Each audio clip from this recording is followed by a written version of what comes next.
Mes très chers compatriotes, en ces instants critiques pour notre nation, je m'adresse à vous avec la gravité et la solennité qu'impose la situation. L'Est de notre pays, en particulier les provinces du Nord Kivu, du Sud Kivu et de l'Ituri, fait face à une aggravation sans précédent de la situation sécuritaire. Les forces de défense du Rwanda, en soutien de leurs marionnettes du M23, poursuivent leur entreprise terroriste sur notre territoire, semant la terreur et la désolation parmi nos populations. Je partage avec vous la douleur et l'indignation face à ces attaques barbares. Ces actes ne sont pas seulement une attaque contre la République, mais une offense à l'histoire et à la dignité de notre peuple. En ces moments difficiles, je vous appelle à la résilience et surtout à la résistance. Face à cette situation, permettez-moi de vous rassurer. Une riposte vigoureuse et coordonnée contre ces terroristes et leurs parrains est en cours. Nos vaillantes forces armées de la République démocratique du Congo, symboles de courage et de patriotisme, sont pleinement mobilisées, prêtes à défendre chaque centimètre de notre territoire.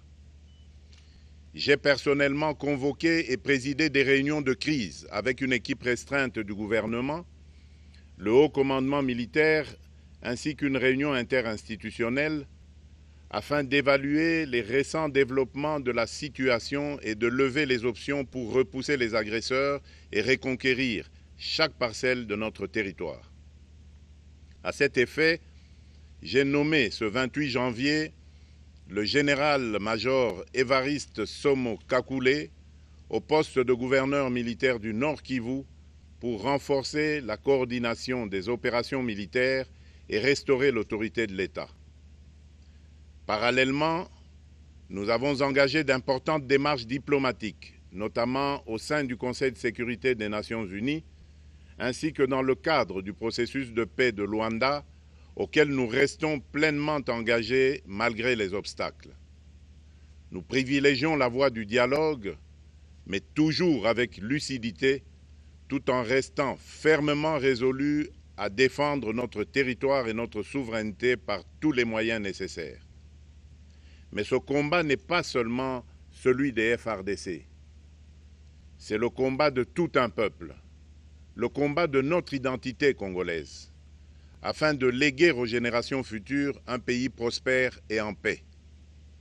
À tous nos compatriotes, dans chaque province, chaque ville, chaque territoire et chaque village, ainsi que ceux de la diaspora, sans distinction d'appartenance ethnique ou politique, unissons nos efforts.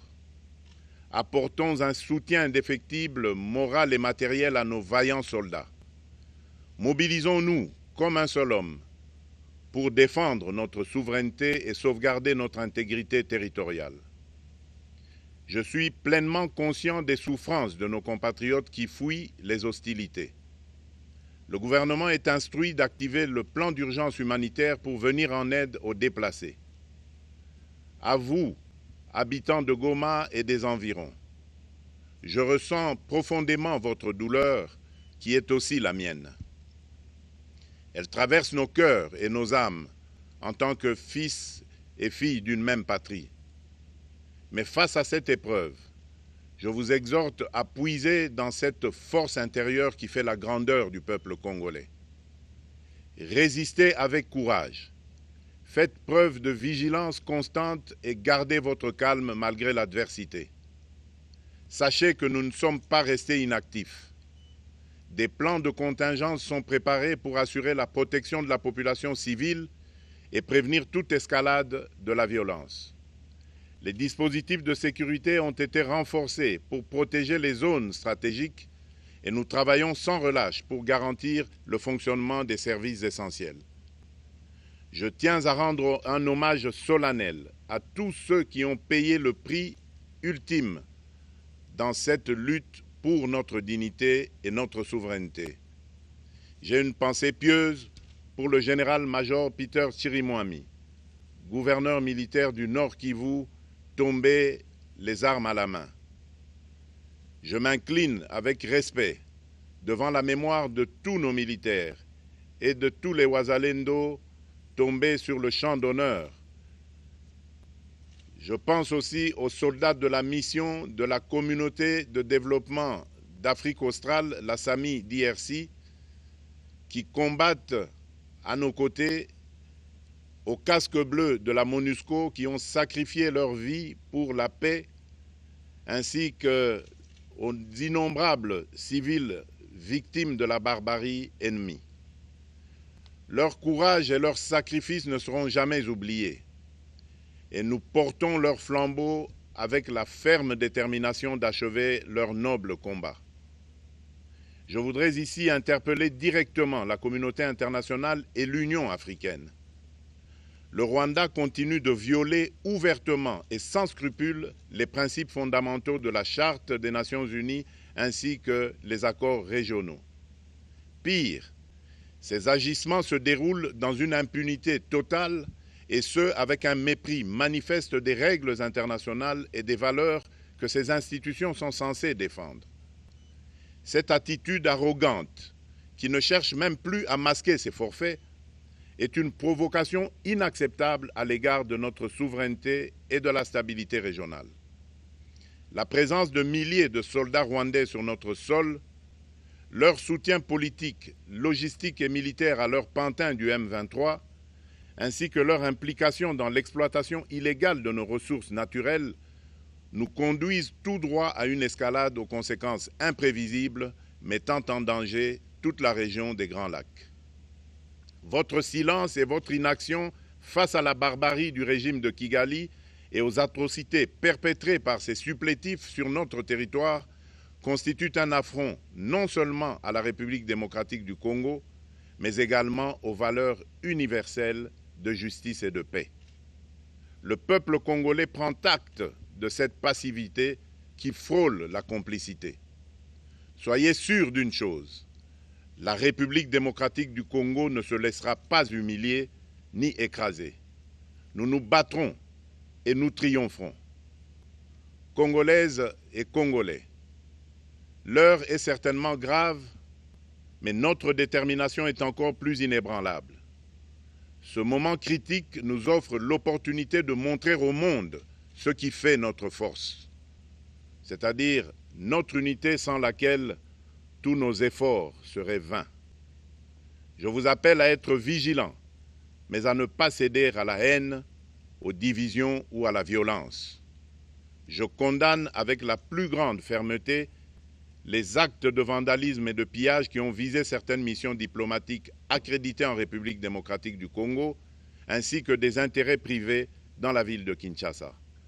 Ces comportements irresponsables dénaturent l'expression saine de notre colère face à l'agression barbare nous imposée et jettent une ombre sur les manifestations pacifiques de soutien à nos vaillantes forces armées qui luttent avec courage et abnégation pour défendre notre souveraineté. Notre engagement doit rester ferme et discipliné. Nous gagnerons cette guerre par notre unité, notre courage et notre sens de responsabilité, et non par la violence aveugle et par l'anarchie. Cette victoire ne sera possible que si chaque Congolais, où qu'il soit, prend toute la mesure du combat qui est le nôtre. J'appelle donc la nation entière, hommes et femmes, jeunes et vieux, acteurs politiques, opérateurs économiques, membres de la société civile, confessions religieuses, artistes et sportifs à se mobiliser, à faire bloc derrière nos vaillantes forces armées et à contribuer chacun à son niveau à l'effort de guerre.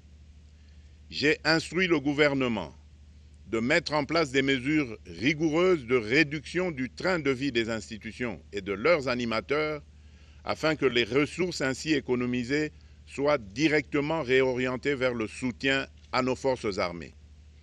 Dans cet effort national, j'en appelle également à la responsabilité du secteur privé qui est invité à contribuer activement à cette cause commune.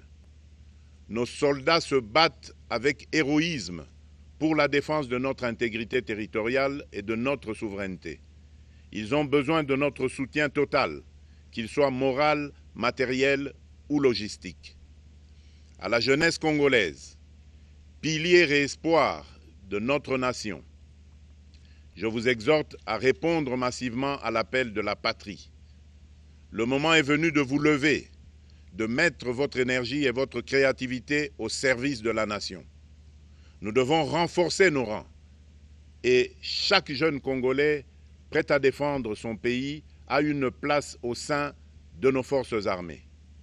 Enrôlez-vous massivement dans l'armée. Vous êtes le fer de lance de notre projet et votre mobilisation est déterminante pour la victoire finale. Aux braves populations du Nord Kivu, du Sud Kivu et de l'Ituri, vous êtes le symbole de la résilience congolaise, une source d'inspiration pour toute la nation. Vous n'êtes pas seuls dans cette épreuve. La République tout entière se tient à vos côtés, unis dans l'espoir et la lutte. Ensemble, nous ferons face et surmonterons cette épreuve. À nos vaillantes forces armées et aux vaillants patriotes Wazalendo, véritables sentinelles de la souveraineté nationale, je rends un hommage appuyé et vous exprime au nom de toute la République notre reconnaissance infinie et notre fierté inébranlable. Votre bravoure, votre discipline et votre engagement sans faille inspirent et mobilisent tout un peuple déterminé à défendre son territoire. Sachez-le, la République ne vous abandonnera jamais. Votre combat est le nôtre et vos sacrifices ne seront jamais oubliés. Vous incarnez l'honneur de la nation congolaise. À tous mes compatriotes, d'ici et de la diaspora, la République démocratique du Congo ne pliera pas. La République démocratique du Congo ne reculera pas. Je ne vous abandonnerai jamais. J'en fais ici le serment. Le soleil n'a pas cessé de briller sur notre patrie. Ensemble, main dans la main, nous surmonterons cette tempête et nous ouvrirons une ère nouvelle de paix et de prospérité pour les générations futures. Que Dieu bénisse la République démocratique du Congo et son peuple. Je vous remercie.